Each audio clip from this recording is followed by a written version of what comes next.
বাংলা ক্যালেন্ডারের প্রথম মাস বৈশাখ। এই মাসের প্রথম দিনটি বাঙালির পয়লা বৈশাখ।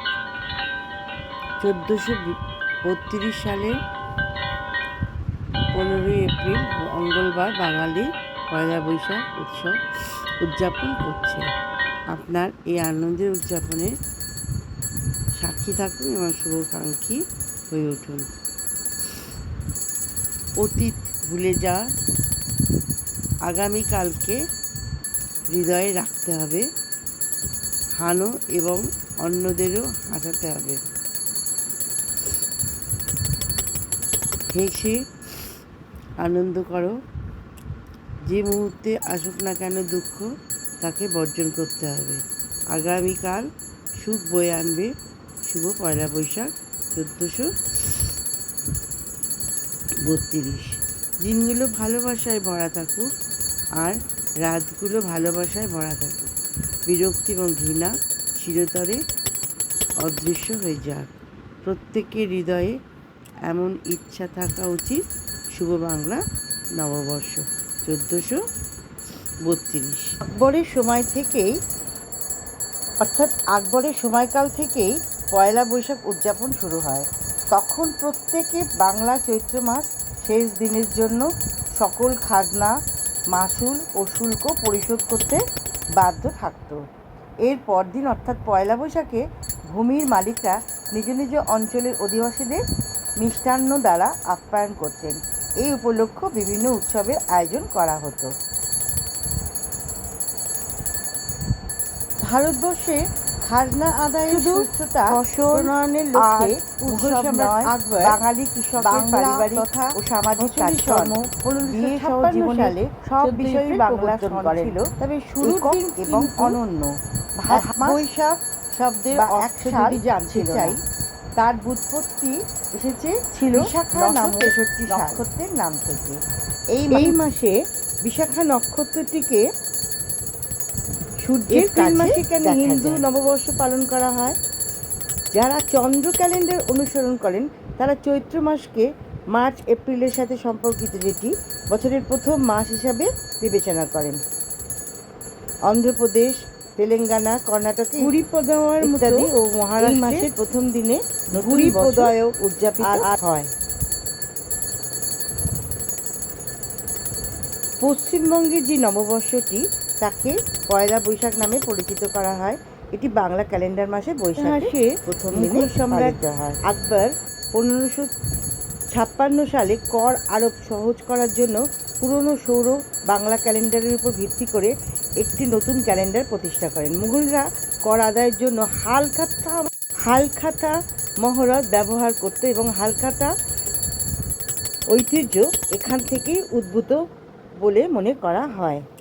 তার নামের অর্থ, এটি হচ্ছে ফরাসি শব্দ, হচ্ছে নতুন।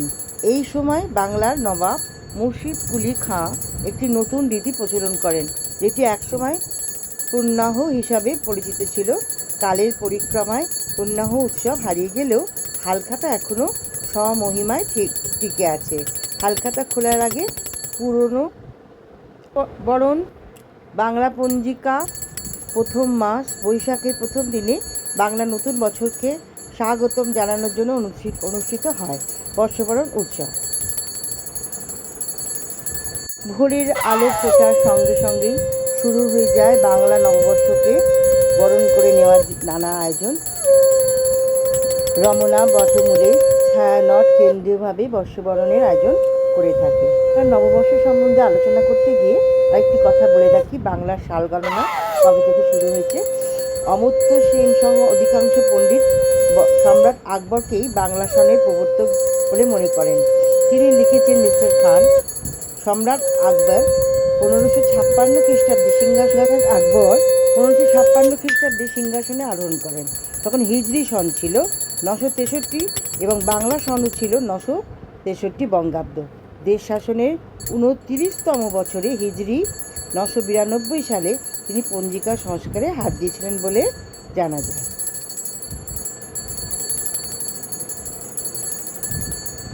চান্দ্র বছর কত দিনে হয়? 12টি চন্দ্রের সময়কাল, একটা চান্দ্র বছর মানে 354 দিন। 8 ঘন্টা 48 মিনিট 34 সেকেন্ড, এটাও বলে দিলাম।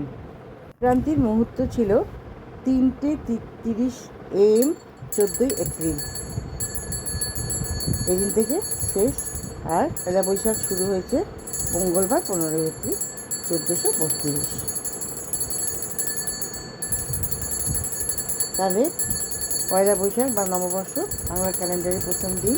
এই দিনে আপনারা সবাই খুব উৎসব মুখর হয়ে উঠুন, প্রাণবন্ত হন, উদযাপন করুন প্রার্থনা, সাংস্কৃতিক অনুষ্ঠান এবং উৎসব মুখর সমাবেশে পরিপূর্ণ একটি নতুন সূচনাকে স্বাগত জানিয়ে নতুন বছর শুরু করুন। নমস্কার। আমার চ্যানেলে আমার সকল সাবস্ক্রাইবার বন্ধু এবং যারা সাবস্ক্রাইব এখনও করেননি, করবেন মনে করছেন, তারাও করে ফেলুন। আমার সব বন্ধু বান্ধব সবাই আমার স্বাগত। সবাই আনন্দ করুন, সবাই উৎসবে মুখর হয়ে উঠুন, সবাই ভালো থাকুন, সুস্থ থাকুন। এই বছর অর্থাৎ 1432 বঙ্গাব্দ সবার খুব ভালো কাটুক, মনোবাঞ্ছা পূর্ণ হোক।